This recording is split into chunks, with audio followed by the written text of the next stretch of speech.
ایک شخص اپنے ڈرائیور کے ساتھ جا رہا تھا کہ راستے میں ڈرائیور کی بچی کو محلے کے بچوں کے ساتھ کھیلتا دیکھا۔ ڈرائیور کو کہا کہ گاڑی روکو گاڑی روکو۔ وہ کہنے لگا، ارے یہ تو تمہاری بیٹی ہے نا جو بچوں کے ساتھ کھیل رہی ہے؟ ڈرائیور نے کہا، جی صاحب یہ میری بیٹی ہے۔ مالک نے کہا کہ اسے یہاں تو بلاؤ۔ ڈرائیور نے کہا، جی اچھا صاحب ابھی بلاتا ہوں۔ اس نے گاڑی کا شیشہ نیچے کر کے آواز دی، ایمان بیٹا یہاں آ جاؤ، ہمارے صاحب تمہیں بلا رہے ہیں۔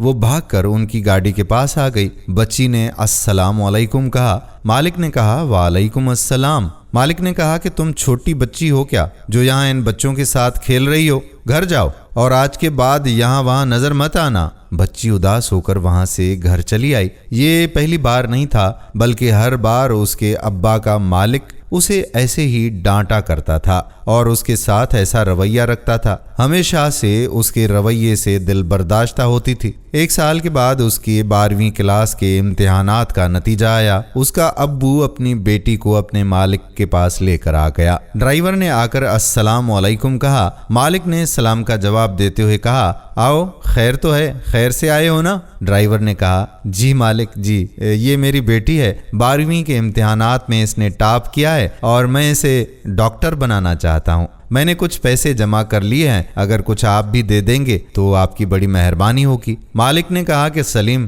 کیا ہو گیا ہے تجھے؟ تم کیوں اپنے پیسے ضائع کر رہے ہو اس پر؟ یہ کبھی ڈاکٹر نہیں بن سکتی، ڈاکٹری اس کے بس کی بات نہیں ہے۔ لگتا ہے کہ تمہارا دماغ خراب ہو گیا ہے، کام پر لگواؤ اسے کہیں، تم لوگ کام کرنے کے لیے بنے ہو۔ لڑکی یہ بات سن کر رونے لگی اور وہاں سے چلی آئی۔ جب اس کے ابو باہر آئے تو بیٹی سے پوچھتے ہیں کہ بیٹا تم رو کیوں رہی ہو؟ اس نے کہا کہ ابو آپ نے دیکھا نہیں کہ انہوں نے ہماری کیسے بے عزتی کی؟ اگر ہم غریب ہیں تو کیا اس کا مطلب یہ ہے کہ ہمارا کسی چیز پر کوئی حق نہیں ہے؟ وہ ہمیں اتنا حقیر سمجھتے ہیں۔ اب تو میں ان کو ڈاکٹر بن کر ہی دکھاؤں گی، صرف اور صرف ان کا غرور توڑنے کے لیے اور ان کو غلط ثابت کرنے کے لیے۔ خیر اس بات کو 7 سال کا عرصہ بیت گیا۔ اسٹاف نے آواز لگائی، ڈاکٹر صاحبہ جلدی آئیے۔ وہ جو آج ایک مریض آئے تھے نا، وہ مسٹر شیراز صاحب تھے۔ ان کی طبیعت خراب ہو رہی تھی۔ ڈاکٹر نے کہا کہ ان کی طبیعت خراب ہو رہی ہے، ذرا ان کا چیک اپ کر لیجئے۔ ڈاکٹر نے پوچھا، کیا نام بتایا آپ نے؟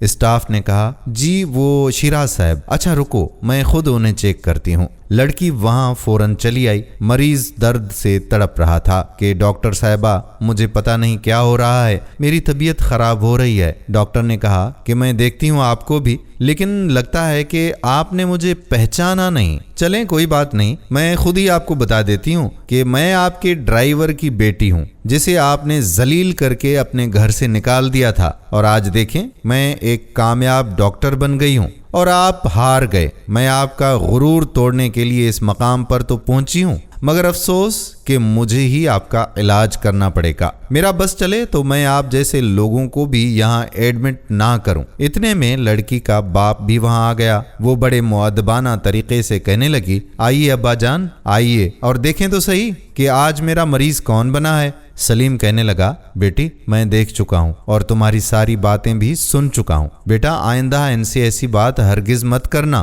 اگر کی تو میں تم سے کبھی بھی بات نہیں کروں گا۔ آئی سمجھ بات؟ ڈاکٹر بولی، ابا پر آپ کو یاد ہے نا ان کا رویہ؟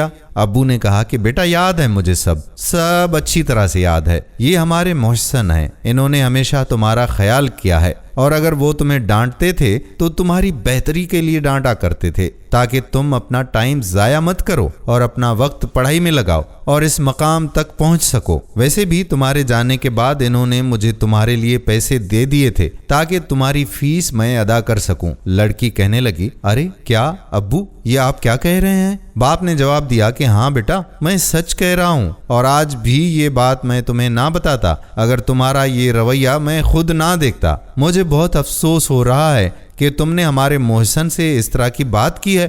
لڑکی اب شرمندگی سے بولنے لگی کہ مجھے معاف کر دیں، میں نے آپ کو سمجھنے میں بہت بڑی غلطی کر دی ہے۔ اس نے کہا کہ بیٹی کوئی بات نہیں ہے۔ لڑکی کہنے لگی کہ آپ فکر نہ کریں، میں آپ کو ابھی چیک کرتی ہوں، آپ جلدی ہی ٹھیک ہو جائیں گے۔ دوستو یاد رکھنے والی بات یہ ہے کہ جن لوگوں کا رویہ ہمارے ساتھ خراب ہوا کرتا ہے، اصل میں ہماری کامیابی کا صحرا انہی کو ہی تو جاتا ہے۔